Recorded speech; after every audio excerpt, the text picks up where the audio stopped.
Just on the light rail, I mentioned with Andrew Constance yesterday, the Transport Minister, that there are going to be some changes to what happens. Now, the planned Castlereagh Street cycleway is going to be delayed until after the construction is completed, but they will move ahead with some of the changes in College Street almost immediately. Now, that has raised some concerns among some of the cycling groups.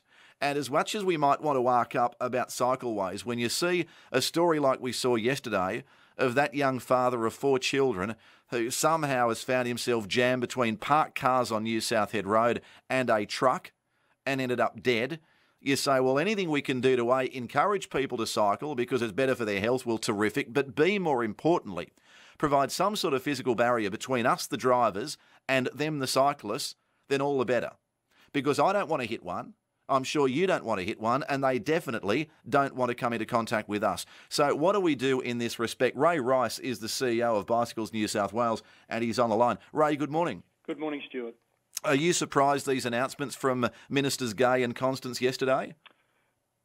We had a heads up, but we're disappointed that they have happened. It's not surprising given Minister Gay's recent pronouncements on cycling. Tell me this, because we often see some of the photographs which they delight in running of newspapers where there might be a solitary cyclist in a cycleway, there might be one person somewhere, or in fact an empty bike lane. How much are they used? Well, they're really false information. Well, I know, but you've seen the photos. We've all seen the photos, and they are trying to create this impression that basically you've got tumbleweed down these cycleways. How popular are they? Very popular. Yeah. The College Street cycleway is over 2,200 riders per day using it. And the Transport for New South Wales' own figures show that there are more riders on the cycleway in the morning peak hour than in the adjacent traffic lane. So when you say more riders in the cycleway, yes, in the adjacent traffic lane, more of what? Than people in cars. Right, okay. So there are more people riding the cycleway in that morning peak hour than in the cars in the adjacent lane. Yeah, right, okay. And they're taking out the cycleway. Yeah. So our question is, where are those riders going to go? One of the concerns they've had with the planned cycleway for Castlereagh Street, and you can understand for those who are trying to access the city, couriers, tradies and others who rely on many of those loading zones which are currently there in Castlereagh Street, what happens when they make way for the proposed cycleway? Well, the cycleway was on one side, and there's most of the businesses have loading docks, which can be shared. There's only a small number of businesses don't have loading docks. And there was the other side of the road available. But, I mean, as it is, you're talking about basically reducing the number of loading zones by half along Castlereagh Street, given that you've got loading zones on both sides, and one of those sides is going to go to the cycleway.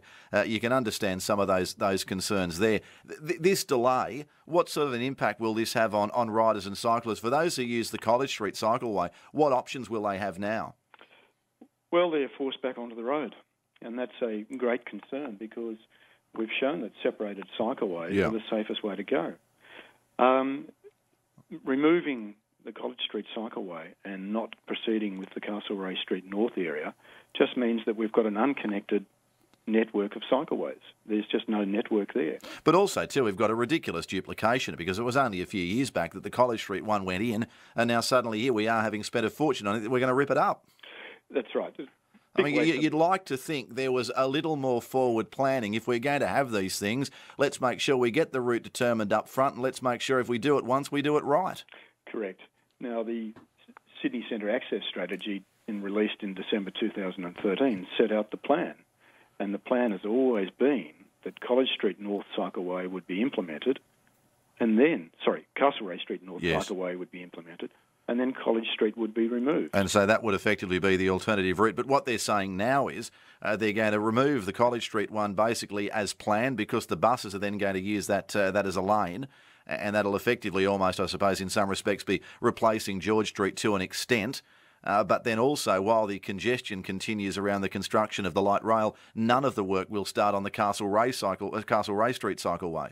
That's correct, and it won't start probably for another 4 to 5 years. Well, that's right. I mean, they're talking about June 2018 by the time this is all done, so it would be at least that date, and that's an optimistic if not point of beyond. view. That's right. Tell me, why do you think there is so much animosity, so much aggro, so much attempted misinformation around cycleways, given they are very much a part of many other major cities around the world? It's hard to tell. I think the perception is changing as more and more people cycle, and more and more people realise that we want to share the road between cyclists and drivers.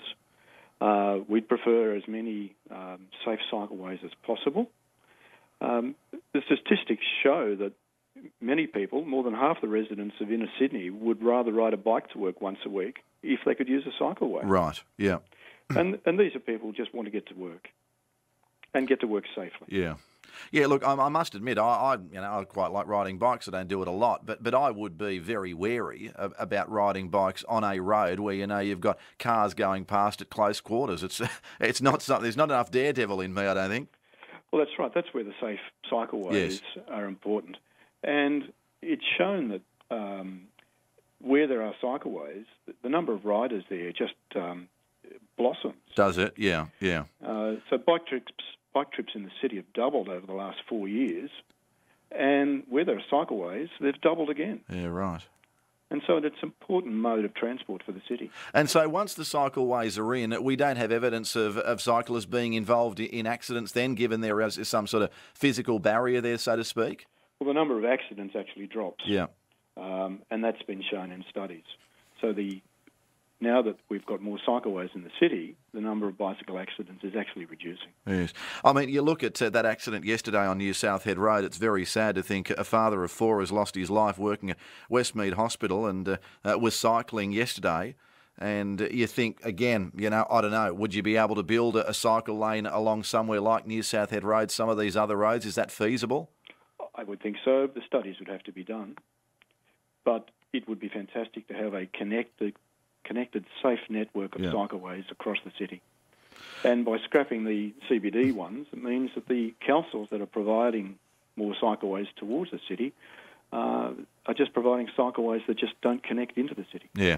Well, they needed to make sure the network, there was some degree of connectivity in the first place. That would have been the starting point. Instead of this hodgepodge we have now, we're suddenly, having spent a whole heap of money on that one in College Street, we're going to rip that one up. Well, the city centre access strategy was put together in December 2013. So it's not a surprise. Yeah. The state government should have been working towards implementing this last year, and it's no surprise that the light rail has been coming, and they've just been tardy in planning for it. No, well, that's right. Look, appreciate your time this morning, Ray. Thank you, Stuart. Yeah, all the best to you. Ray Rice, who's the CEO of Bicycles New South Wales. It's an interesting one. I've never quite understood some of the aggro there is around this. I can understand the frustration with parking spaces going, and that's why I said to the Minister yesterday, well, look, if the College Street cycleway is going, is there the chance that some of the parking spots that were there previously will come back? And he said, well, no, because they're going to use that as a bus corridor. So that'll be that. But beyond that, if there is that physical barrier between the drivers and the cyclists, that can only be a good thing for all of us.